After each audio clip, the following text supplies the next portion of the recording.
हाँ देखिए, तो अब तक की क्लासेस में हम लोगों ने देखा क्या क्या चीजें, ज्योग्राफी, फिजिकल ज्योग्राफी, ठीक है। और फिर हम लोग देख रहे थे क्या, पृथ्वी और ब्रह्मांड की उत्पत्ति से संबंधित सिद्धांत, उत्पत्ति से संबंधित सिद्धांत, ठीक। तो इसमें हम लोगों ने 3 प्रकार के सिद्धांतों की चर्चा की थी, ठीक है, जो 3 प्रकार से थी, है ना। कौन कौन से थे? एक तारक परिकल्पना, ठीक है, द्वितारक परिकल्पना और आधुनिक, ठीक है, जो नवीन आविष्कारों और खोजों पर आधारित थी। इस प्रकार की परिकल्पनाओं का हम लोगों ने क्या किया था, अध्ययन किया था, ठीक है। देखिए, अच्छा एक चीज बताना जरा, परिकल्पना और हाइपोथेसिस में क्या डिफरेंस होता है, ठीक है। देखिए, उसको बता देना जरूरी है। परिकल्पना, ठीक, इसको कहते हैं हाइपोथेसिस, हाइपोथेसिस, ठीक। और एक होता है सिद्धांत, मतलब कि थियरी। क्लियर?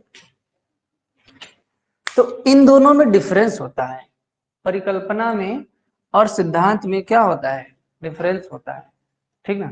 किस प्रकार का डिफरेंस होता है? देखिए, परिकल्पना, कल्पना का मतलब क्या, कि कोई चीज है या नहीं है, लेकिन आपने क्या किया, उसके बारे में सोच लिया। बात समझ आ रही कि हाँ ये चीज ऐसे होगी। जैसे आपसे अगर कहा जाए कि महासागरों के अंदर जो कटक होते हैं, ठीक है, या जो ज्वालामुखी होती है उसके अंदर क्या चीजें होंगी, ठीक। तो आपने अन्वेषण तो किया नहीं, अन्वेषण का मतलब जा करके आपने उसके बारे में खोज भी नहीं की। ज्वालामुखी के अंदर कौन जाएगा भाई?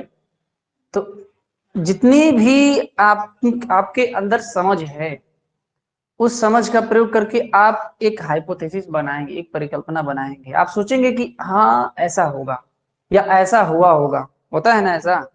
नहीं होता? होता है। अगर कहा जाए कि पृथ्वी के अंदर क्या क्या चीजें हैं, तो आप जानते हैं कि पृथ्वी के अंदर से बहुत सारे खनिज निकलते हैं, तो आप एक सोचने लगेंगे उस प्रकार से। बात समझ में आ रही नहीं? तो ये कोई ठोस प्रमाण नहीं होता इसका, परिकल्पना का कोई ठोस प्रमाण नहीं होता कि हाँ ऐसा हुआ होगा, ऐसा होता नहीं है, ठीक। जबकि जो सिद्धांत होते हैं इनका कहीं ना कहीं एक ठोस प्रमाण देखने को मिलता है, कहीं ना कहीं इनकी बातें सत्य होती हैं। इनकी परिकल्पना भी सत्य हो सकती है, अगर सही बैठ गई तो सत्य हो जाएगा। नहीं समझे? जैसे अगर कहा जाए कि चाइना वाले कैसे होते हैं, चाइना के लोग, तो कहेंगे पीले पीले होते हैं, बहुत नाटे होते हैं। अगर किसी ने परिकल्पना कर ली कि बहुत छोटे होते होंगे, नाटे होते होंगे, उनका जो रंग होता है वो पीला टाइप का होता है, फिर पता चला कि वहां गए देखे तो बात क्या हो गई, सत्य हो गई। परीक्षण के पर जब वो खरा उतर जाएगा तो फिर उसी चीज को हम अब वो हाइपोथेसिस नहीं रह जाएगा, अब हम एक सिद्धांत बना लेंगे, हाँ चाइना वाले ऐसे होते हैं। समझ गए? तो क्या हो जाएगा, एक सिद्धांत हो जाएगा। प्रेक्षण पर खरा उतर गया नियम के अनुसार तो क्या हो जाएगा, सिद्धांत हो जाएगा, ठीक। ये चीज तो आइए, तो हम लोगों ने बहुत सारी परिकल्पनाओं को देखा, ठीक है। इसमें हमने 3 प्रकार करे, एक तारक, द्वैतारक और जो आधुनिक सिद्धांत पैदा किया, ठीक है।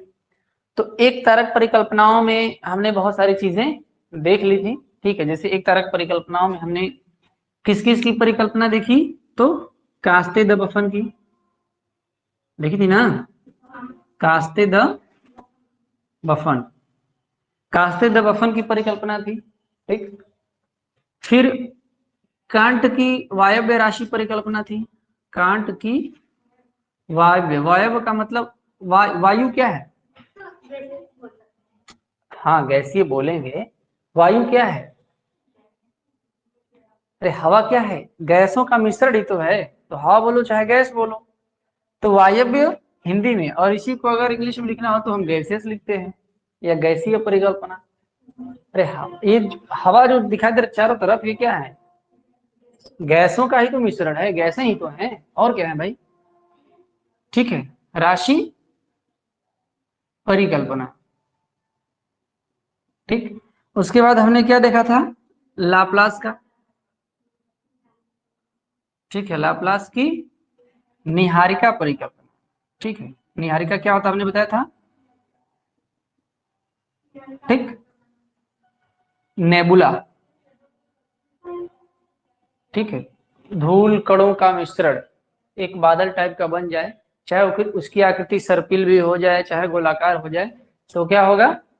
निहारिका हम उसको बोलते हैं सामान्यतः, सामान्य रूप से, ठीक है। कास्ते द बफन ने अपनी बात बताई, ठीक। फिर कांट की वायव्य राशि परिकल्पना आई, कांट की वायव्य राशि परिकल्पना में ही लाप्लास ने क्या किया? संशोधन किया, ठीक है। फिर लाप्लास की परिकल्पना में रोशे की परिकल्पना आती है, क्या? ठीक है, रोश की परिकल्पना, ठीक।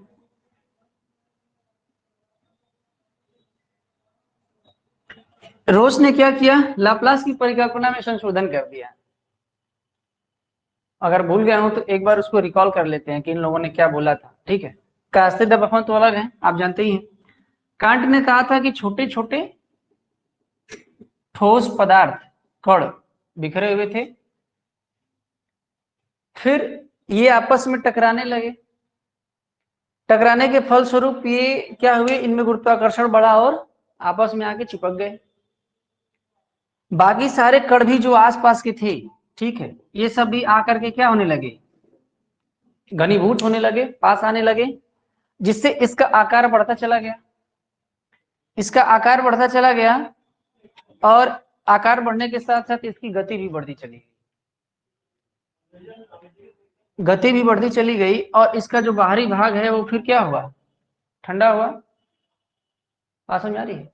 ठंडा होने के फलस्वरूप, ठीक है, इसकी जो सेंटर का भाग था, ठीक है, विषुवत रेखीय भाग मध्य रेखा का, ठीक है, वो अपकेंद्रण के कारण, अपकेंद्रण के कारण क्या हुआ? घूम रहा था बहुत तेजी से, परिक्रमण भी कर रहा था, तो अपकेंद्रण के कारण इसमें से कुछ पदार्थ ऐसे छिटक के निकल गया आगे, घूम रहा है, उसमें से कुछ चीज निकल के फेंका गई, कुछ पदार्थ बाहर निकल गया।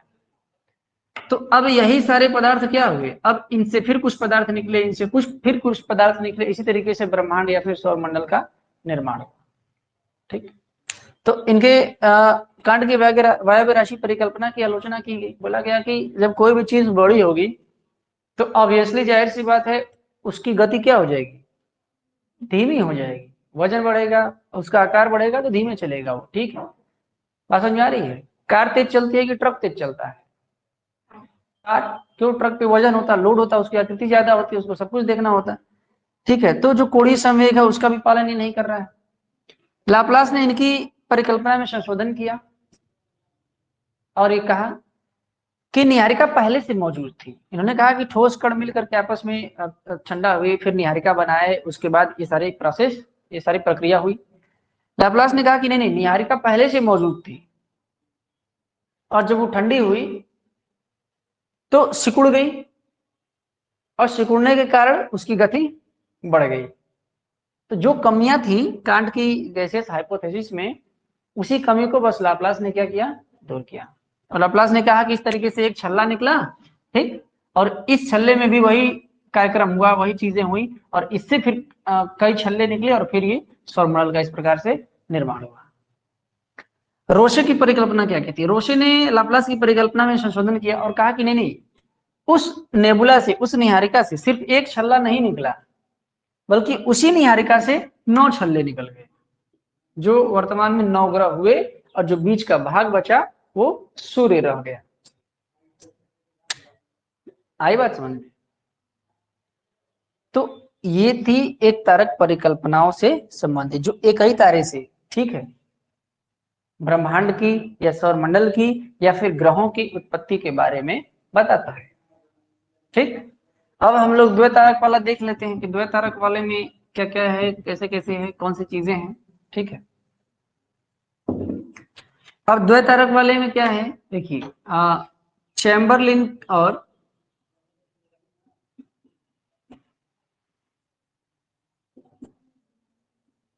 मोल्टन की ग्रहाणु परिकल्पना, हेडिंग डाल लीजिए, चैम्बरलिन और मोल्टन की ग्रहाणु परिकल्पना।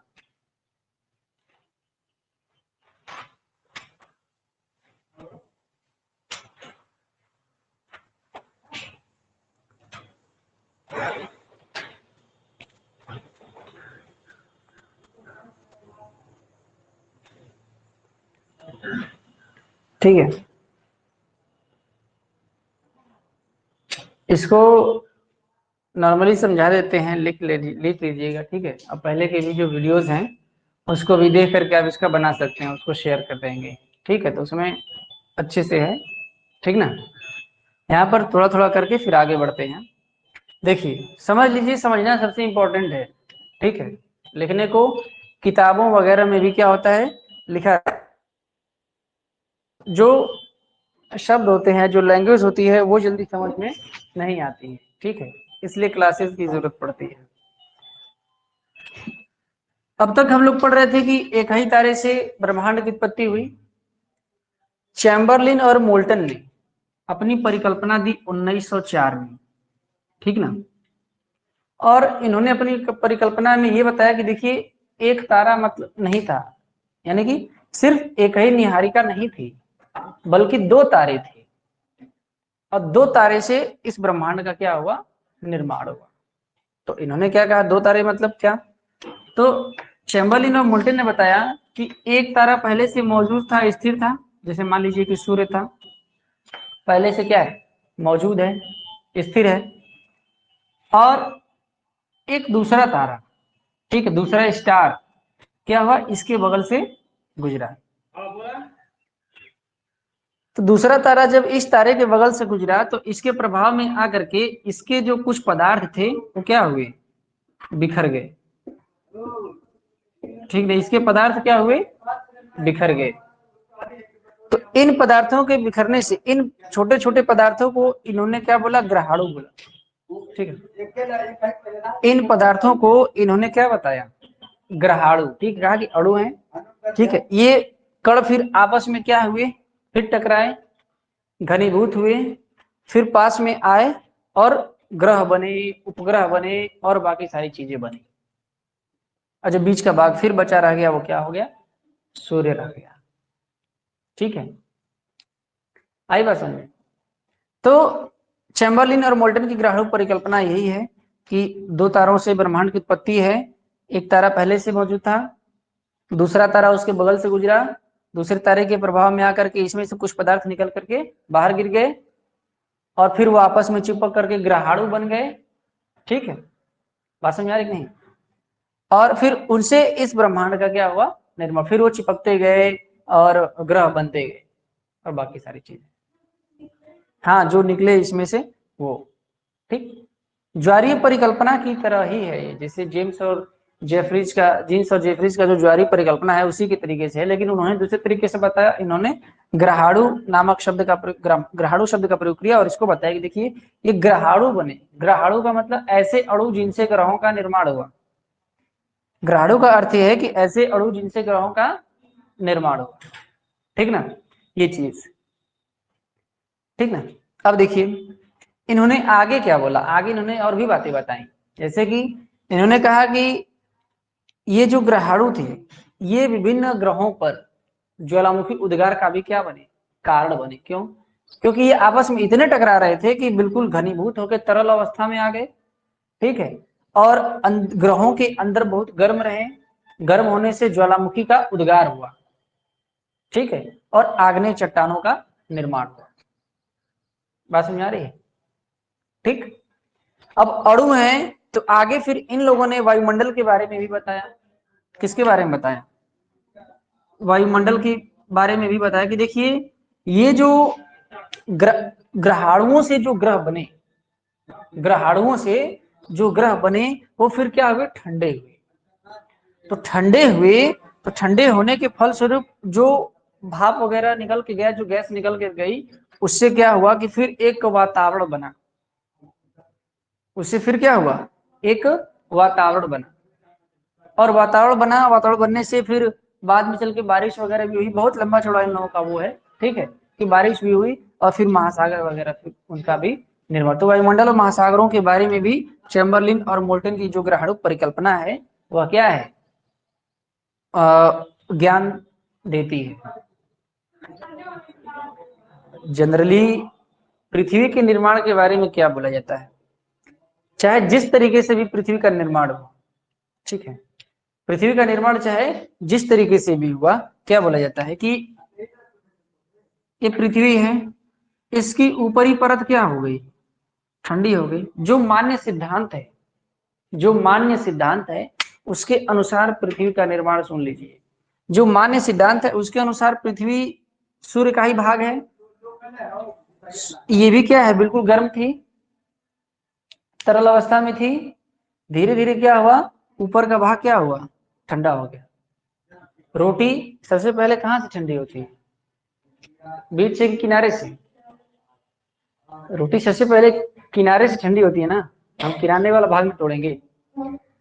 जब चंद्रगुप्त मौर्य और चाणक्य जा रहे थे और आपस में जब उन्होंने क्या किया? डिसाइड किया कि हमें घनानंद को हराना है। घनानंद जो मगध का राजा था, ठीक है, नंद साम्राज्य का घनानंद जो था, उन्होंने कहा कि हमें क्या करना है? घनानंद को हराना है। तो उन्होंने घनानंद पर अटैक कर दिया। घनानंद पर अटैक कर दिया और घनानंद ने बुरी तरीके से मारा इन लोगों को, ठीक है, बहुत पीटा, ठीक है। तो फिर ये दोनों क्या कर रहे थे? हारने के बाद एक गांव से गुजर रहे थे। हारने के बाद जब एक गांव से गुजर रहे थे तो वहां एक महिला अपने बच्चे को चुप करा रही थी। तो वो बोली कहाँ से रोटी खाओ? तो बोला यहाँ से तोड़ के खाए। तो महिला बोली कि यही ना गलती की हो तुम, रोटी बीच में जलती है, ठीक है, अभी मैं बना के दे रही हूँ, किनारे से तोड़ के खाओ, किनारे वाला जल्दी ठंडा है, ठंडा होगा। तो किनारे से उसको तोड़ोगे तो धीरे धीरे सब वैसी ठंडा रोटी सब ठंडी होती चली जाएगी और पूरी रोटी तुम आराम से क्या कर सकते हो? खा सकते हो। तब इन लोग को दिमाग आया, ओ हमें क्या करना चाहिए? घनानंद के पहले उस क्षेत्र पर हमला करना चाहिए जो कमजोर है, ना कि जो बिल्कुल ले जाके एक बार दिल्ली पे हमला कर दें। समझ? पहले बॉर्डर पे, कोई भी देश पहले बॉर्डर पे हमला करता है ना, क्योंकि बॉर्डर क्या होता है? कमजोर एरिया होता है, ठीक है। दिल्ली में हमला कर पाएंगे? नहीं, रडार वगैरह बहुत सिक्योरिटी सिस्टम हाई अलर्ट पे रहता है, ठीक है। कोई वहां आतंकवादी हमला तो बहुत दूर की बात है, ठीक है, तुरंत पकड़ में आ जाता है। तो इसलिए तो उन्होंने क्या किया? फिर घनानंद के कमजोर साम्राज्य को तोड़ना शुरू किया और धीरे धीरे फिर घनानंद को हरा दिया। समझ गए? तो हुआ क्या कि पहले किनारे वाला भाग क्या हुआ? बाहर बाहर वाला ठंडा हुआ। ठंडा होने से ये सिकुड़ा, ठीक है, ठंडा होने से क्या हुआ? सिकुड़ा। और फिर इससे क्या हुआ कि कुछ गैसें, ठंडा होगा भाई तो गैसें निकलेंगी ना, वो गैसों ने क्या किया? पृथ्वी के बाहरी आवरण का निर्माण किया, वायुमंडल का निर्माण किया। भाई गैस निकल के ऊपर जाएगी तो वायुमंडल का निर्माण करेगी ना। कप में चाय होता है, कप में चाय, तो चाय ठंडी होती है तो भाप निकलता है ना, और उसके बाद क्या होता है? चाय की जो ऊपरी लेयर होती है उस पर एक पपड़ी बन जाती है। समझ गए? पपड़ी वो किसी तरीके से हिल जाए तो एक तरफ क्या होगी? सिकुड़ जाएगी। तो कई विद्वानों का मानना है कि इसी तरीके से पृथ्वी की ऊपरी पपड़ी भी क्या हुई? हिली तो सिकुड़ गई, तो सिकुड़ गई तो उससे महाद्वीप बन गए या बड़े बड़े पर्वत पहाड़ बन गए। और जो खाली स्थान रह गया, जो निचला जमीन रह गया, भाई सिकुड़ेगा तो कहीं ऊंचा हो जाएगा तो कहीं नीचा बचेगा। तो अब जो गैस निकला है, ये भाप निकला है, ये क्या हुआ? ये संघनित हो गया। संघनित होकर के इन्होंने क्या किया? इतना ज्यादा ठंडा हो गए, इतना ज्यादा ठंडा हो गए कि पूरा बर्फबारी हो गया। बर्फ पड़ा सबसे पहले पृथ्वी पर, उसको हिमयुग बोलते हैं, हिमयुग। हिमयुग आया पूरा बर्फबारी पड़ा, पूरा बर्फ पड़ा, कुछ नहीं था। फिर जब सूर्य का प्रकाश धीरे धीरे इस बर्फ पे पड़ा तो ये बर्फ क्या हुई, पिघलनी हुई, पिघलनी स्टार्ट हुई। ठीक है, तो उस तरीके से जो पानी वगैरह पिघल करके बना, उससे महासागरों का निर्माण हुआ। और सबसे पहले किस प्रकार के जीव बने, जैसी परिस्थिति होती है उस प्रकार के जीवों का निर्माण होता है, समझे? या जैसे समझिए, जैसी परिस्थिति होगी उस प्रकार के जीवों का निर्माण होगा। आपके भी जीवन में यही है, जिस प्रकार के माहौल में आप रहेंगे आप वैसे ही बनेंगे। एक गांव है, उस गांव में सभी लोग नौकरी, हाई ऑफिशियल नौकरी वाले हैं, आईएएस आईपीएस तो बहुत है, पूरा गांव ही अधिकारी है। ठीक, अगर आप भाई के गांव में कोई डीएम हो जाए तो बगल वाला भी सोचेगा अरे हम भी होंगे, वो भी हो जाए तो बाकी धीरे धीरे पूरा गांव ही क्या हो जाएगा, अधिकारी बन जाएगा। तो जिस प्रकार के माहौल में आप रहेंगे उस प्रकार से क्या करें, बनेंगे। तो उस टाइम का जो माहौल था जिस प्रकार से था, उसी प्रकार के जीवों का पहले चिपचिपी झिल्ली वाले जीव बने, जो उस परिस्थिति में सरवाइव कर सकते थे। ठीक है, जैसे मेंढक पकड़ लो तो कैसा लगेगा, सूर्य के प्रकाश से। तो धीरे धीरे फिर परिस्थितियां बदली ना, जैसे खूब बर्फबारी हो गया, वातावरण क्या हुआ, साफ हुआ। बादल जब ढक लेता है तो सूर्य दिखाई देता है, प्रकाश आता है नहीं। जब खूब बारिश हो जाए, बादल खाली हो जाएगा, वातावरण साफ हो जाएगा तो सूर्य का प्रकाश आएगा। यही ना होता है, तो नॉर्मल सी बात है। तो उसी तरीके से जब पूरा बर्फबारी हो गया, पूरा वातावरण क्या हुआ, पृथ्वी के ऊपर का साफ हो गया, सूर्य का प्रकाश आने लगा। तो फिर धीरे धीरे पिघला। तो सबसे पहले क्या हुआ, चिपचिपी झिल्ली वाले एक कोशिकीय जीवों का निर्माण हुआ। एक कोशिकीय जीव बने सबसे पहले, रीढ़ की हड्डी नहीं थी उनमें, समझ गए? तो फिर क्या हुआ, रीढ़ की हड्डी नहीं थी, फिर धीरे धीरे धीरे धीरे रीढ़ की हड्डी वाले जीवों का विकास हुआ, द्विकोशिकी वाले जीव आए। ठीक है, कुछ परिस्थितियां, यह घटना तुरंत नहीं हुई, लाखों करोड़ों सालों में हुई, धीरे धीरे धीरे धीरे, समझ रहे? तो फिर क्या हुआ कि धीरे धीरे परिस्थितियां क्या हुई, चेंज हुई। फिर रीढ़ की हड्डी वाले जीव बने, फिर आपके ये बने, पानी में रहने वाले, तैरने वाले बन गए। ठीक, फिर कौन आए, फिर रेप्टाइल्स आए। रेप्टाइल्स का मतलब, अब जैसे मान लो कि पानी में रहते रहते कोई किसी का मन उब गया होगा, वो सोचा होगा चलो देखते हैं जमीनिया पे कहाँ है, तो पता चला कि वो निकल करके जमीन पे चला गया, वहां गया, देखा अरे बहुत बढ़िया, अच्छा लग रहा है, तो जमीन पे चलना शुरू कर दिया। फिर धीरे धीरे छोटी घासों का निर्माण हुआ। ठीक है, फिर धीरे धीरे बड़ी घासों का निर्माण हुआ, फिर पेड़ पौधों का निर्माण हुआ। ठीक है, तो फिर जमीन पे रहने वाले जो रेप्टाइल्स, रेप्टाइल्स किसको बोलते हैं, जो रेंग के चलते हैं जमीन पे। ठीक है, हम लोग का तो बहुत बाद में वो हुआ। हाँ, ठीक ना, सांप वगैरह रेप्टाइल्स होते हैं। पहले सांपों का क्या था, पैर था। जैसे गिरगिट देखो, गिरगिट पहले ये भी गिरगिट की तरह होते हुआ करते थे, जिसको गो गो सुना, गांव में गो होता है, गोल। तो पहले वैसे ही थे रेप्टाइल्स थे। फिर धीरे धीरे इनका पैर क्या हुआ, खत्म हो गया।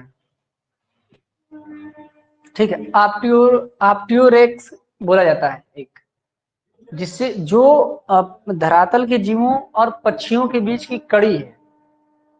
ठीक है, मतलब जैसे एक ऐसा जीव था जो धीरे धीरे उड़ने लगा, वो लास्ट कड़ी माना जाता है। ठीक है, तो फिर पक्षियों का निर्माण सबसे बाद में हुआ, उड़ने वाले जीवों का विकास जो है क्या हुआ, सबसे बाद में हुआ। अब इस समय अब फिर वानर वगैरह बने, फिर ये चीज आदिमानव जानते हो ना, आदिमानव पहले क्या करते थे, पहले दौड़ दौड़ के जानवरों का शिकार करते थे। फिर क्या हुआ, इनको कठिनाई होने लगी, जानवर जब क्या हुआ, कठिनाई होने लगी, इनको दौड़ के जाना पड़ता था। बात समझ में आ रही कि नहीं? तो इन लोगों ने दिमाग थोड़ा सा बड़े हुए, समय बीता तो बुद्धि विकसित हुई। इन लोगों ने देखा कि अरे जानवर तो नदी के पास पानी पीने आ रहे हैं, पानी के पास जहाँ पानी का जलाशय वगैरह है। तो इन लोगों ने क्या किया, जलाशय के पास ही पेड़ों पे रहते थे, और जानवर पानी में पी के पेड़ों के नीचे आता था छांव लेने के लिए, पत्थर उतर लेके बैठे थे तो उसके ऊपर गिरा देते थे। ठीक है, वो मर जाता था बेचारा, तो उसको फिर क्या करते थे, आने खाते थे। ठीक, फिर क्या हुआ, जब जानवरों में भी वो भी तो समझ जाएंगे ना, जानवर भी जब समझ गए कि भाई यहाँ आने में दिक्कत है तो वो आते ही नहीं थे वहां पे। तो फिर इन लोगों को पेड़ों से उतरना पड़ा और चलना पड़ा। तो माना जाता है कि तब ये होमो इरेक्टस आए, मतलब सीधे पैरों पे चलने वाले मानवों का विकास हुआ। तब ये दौड़ दौड़ के पकड़ते थे, मार के दौड़ा के, समझ गए। तो इस तरीके से धीरे धीरे धीरे धीरे फिर चीजें बदली। ठीक है, जब जियोलॉजिकल टाइम स्केल बताएंगे उसमें ये सारी चीजें बताएंगे, कब क्या कितने टाइम पहले ये सारी घटनाएं घटी। ठीक है, इसको हम लोग देख रहे थे, इसको कंप्लीट करते हैं।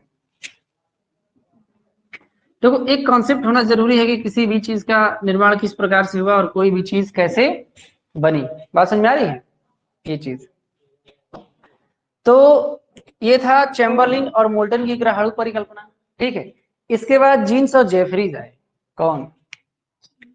जीन्स और जेफरीज। हाँ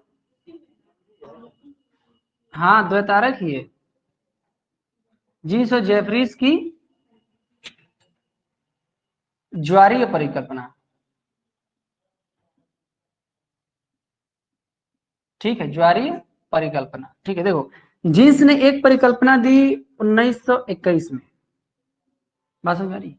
जीन्स ने एक परिकल्पना दी 1921 नहीं, 1919 में। और जीन्स की परिकल्पना को जेफरीज ने संशोधित किया कब? 1929 में। तो इस पूरी परिकल्पना को सम्मिलित रूप से जेफरे और जीन्स की ज्वारीय परिकल्पना बोला जाता है। ठीक, अब इसमें समझ लीजिए, जीन्स ने क्या बताया? जीन्स ने बताया कि ये एक तारा था, सूर्य था, इसके बगल से दूसरा तारा गुजरा। ठीक, और इसके ज्वारीय शक्ति के प्रभाव में आकर के,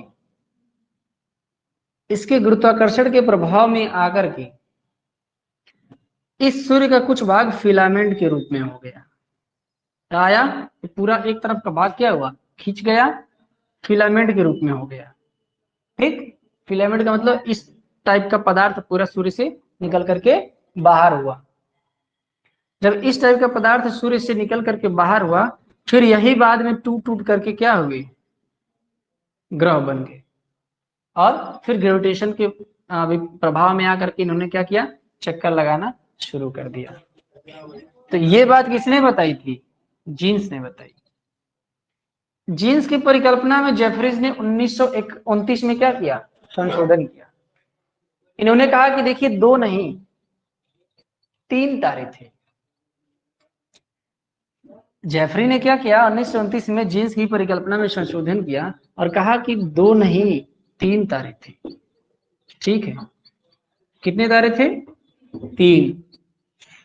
एक तारा सूर्य का साथी तारा था। एक तारा क्या था? सूर्य का साथी था। और ये तारा जब इधर से गुजरा तो इस तारे में खिंचाव हुआ और ये जो है कि फिलामेंट के रूप में बना। फिलामेंट का मतलब पतले तार होता है ना, तार, जैसे बल्ब, बल्ब के अंदर जो ऐसे ऐसे रहता है उसको फिलामेंट कहते हैं। तो सब आपस में चिपका हुआ रहता है ना, ऐसे गोल गोल रहता है। तो उन्होंने कहा कि ये फिलामेंट के रूप में तीसरा जो तारा था ऐसे फिलामेंट के रूप में था। तो इसके प्रभाव में आकर के फिर इसमें टूट हुई और ये ग्रह बने। इतना ही संशोधन किया था जेफरी ने 1929 में इनकी परिकल्पना में। ये बात समझ में आ रही कि नहीं? बताइए। और जो बचा खुचा भाग था वो इधर ही छिटा गया अपना, ये सारी चीजें। फिर एक रसेल महोदय आए। कौन आए? रसेल। रसेल की द्वैतारक परिकल्पना। रसेल महोदय है, रसेल की बाइनरी हाइपोथेसिस है। रसेल ने क्या कहा? रसेल ने कहा, देखिए, रसेल ने क्या कहा? रसेल ने कहा कि एक तारा था सूर्य, ठीक, और जो दूसरा इसका साथी तारा था वो इसी तारे का क्या कर रहा था? चक्कर लगा रहा था। ठीक, जो तीसरा तारा था वो आया और आकर के इस तारे से क्या हुआ? भिड़ गया, उसकी टक्कर हो गई। ठीक ना। रसेल महोदय ने क्या कहा, देखिए लगेगा कि एक ही है, लेकिन एक ही नहीं है सबका। जैसे इन्होंने चैम्बरलिन और मोल्टन ने क्या किया, फिलामेंट की बात नहीं की। उन्होंने कहा कि ग्रहाणु बने, बिखर गया, छोटे छोटे अणु बने, उन अणुओं से क्या बने, ग्रहाणु बने, और बाकी सारा प्रोसेस, सारी प्रक्रिया हुई। इन्होंने क्या किया, फिलामेंट की बात कही। जीन्स ने 1919 में 2 तारों की बात कही। जेफरी ने 1929 में इनमें संशोधन किया और कहा कि 2 नहीं 3 थे। जो बीच वाला था वो पूरा फिलामेंट बन गया, उसके पदार्थ आपस में क्या हुए, बिखर गए, फिर सब हुआ। रसेल ने क्या कहा कि ये युग्म तारा था। रसेल की बाइनरी हाइपोथेसिस, बाइनरी का मतलब 2 तारे, मतलब युग्म में थे, युग्म में मतलब जोड़े में थे 2 तारे, और दोनों चक्कर लगा रहे थे। ठीक, फिर क्या हुआ, तीसरा तारा आकर के दूसरे वाले से क्या हुआ, टकरा गया। टकराने से भयंकर विस्फोट हुआ, ये पूरा छिटा गया। अब पूरा छिटाने से इसके जो पदार्थ थे वो क्या हुए, बिखर गए, और फिर जो पहला वाला सूर्य था उसका चक्कर ये लोग लगाने लगे, और ये दूर से ही निकल गया। वो कहाँ गया, लोगों ने इनसे पूछा तो बता नहीं पाए। तो इस तरीके से इनकी आलोचना की जाती है। लोगों ने बताया कि बताइए वो वाला कहाँ चला गया, जब ब्रह्मांड का निर्माण तो इस प्रकार से हुआ, तो ये वाला कहाँ गया, ये प्रश्न पूछ के इस प्रकार से इनकी आलोचना की जाती है। ठीक है, इसमें भी वही चीज है, ये वाला कहाँ गया, इनसे भी पूछा, ये भी नहीं बताया क्या। तो उस समय हब्बल महोदय नहीं थे कि टेलीस्कोप बनाएंगे। हबल ने टेलीस्कोप बहुत बाद में बनाया। तो उससे फिर अब पूरा जो आकाश है, जो पूरा अंतरिक्ष है, उसका ऑब्जर्वेशन किया जाता है। हबल टेलीस्कोप का नाम सुने हैं, हबल ने टेलीस्कोप बनाया था। टेलीस्कोप का मतलब दूरदर्शी, यहाँ से बैठे देख लेंगे बहुत दूर दूर के तारों को, नक्षत्रों को, ग्रहों को, समझ गए। तो ये सारी चीजें, ठीक। तो इस तरीके से ये कुछ रहा था आपका द्वैतारक परिकल्पना है। ठीक है, अब जो आधुनिक सिद्धांत है, ठीक है, अब हमें क्या करना है, नेक्स्ट क्लास में आधुनिक सिद्धांत हम लोग पढ़ेंगे, जिसमें कि होयल और लिटिल्टन का नवतारा सिद्धांत है, नोवा स्टार थ्योरी है। ठीक है, तो ऐसी कुछ थ्योरीज 5-6 और हैं, उसको पढ़ने के बाद, ठीक ना, फिर हम लोग क्या करेंगे, आगे बढ़ेंगे। किसी को कुछ पूछना हो तो पूछ सकता है, और रिवीजन करते रहना है, ठीक ना। रिवीजन करते रहेंगे तो बहुत ही ज्यादा क्या होगा, फायदेमंद रहेगा, ठीक ना।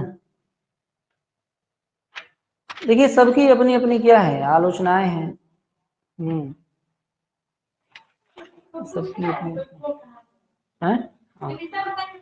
अच्छा, इनकी बात देखिए, अब कहीं ना कहीं थोड़ा बहुत इनकी परिकल्पना को मान्यता मिलती है। क्यों मिलती है, जैसे कोई फिलामेंट बनता है, जैसे ये फिलामेंट बन गया ऐसे ऐसे, ठीक है, ये फिलामेंट बना, तो इस फिलामेंट के अनुसार जो बीच वाला भाग है वो बड़ा ग्रह बना, और जो किनारे वाले भाग हैं वो छोटे छोटे ग्रह बने। तो वर्तमान में जब अपने सौर मंडल को हम देखेंगे तो हमारा सौर मंडल भी क्या है, ऐसा ही है।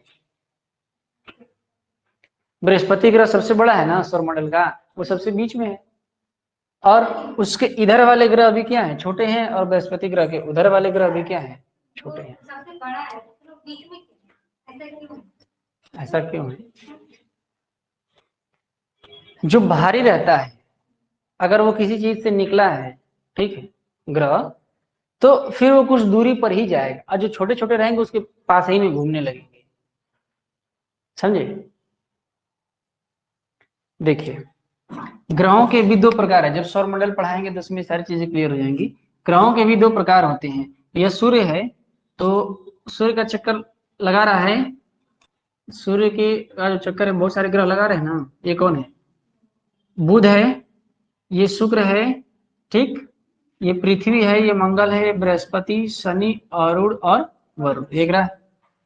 तो ये जो 4 है ये आंतरिक ग्रह कहलाते हैं, और ये जो 4 है ये बाहरी ग्रह कहलाते हैं। और मंगल और बृहस्पति के बीच में क्या है, क्षुद्र ग्रहों की पेटियां हैं, अवांतर ग्रह, एस्टेरॉइड्स हैं, बहुत छोटे बड़े कंकड़ पत्थर हैं, एक लेयर में, पूरी एक लेयर में ही है।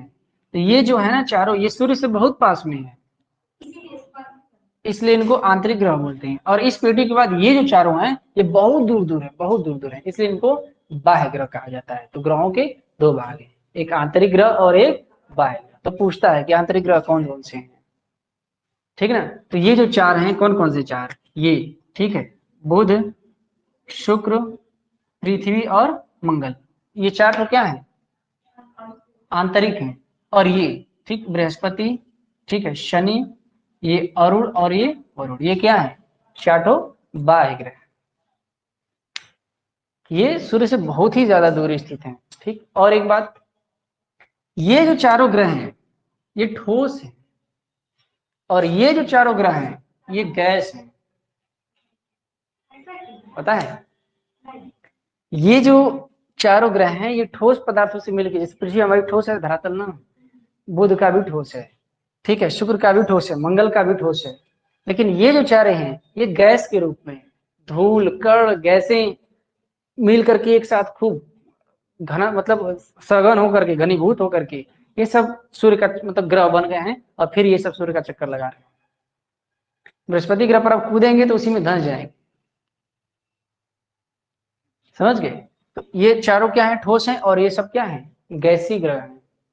गैस है, गोला बन गया है, ठीक है, घूम रहा है। क्या समझ आ रही है।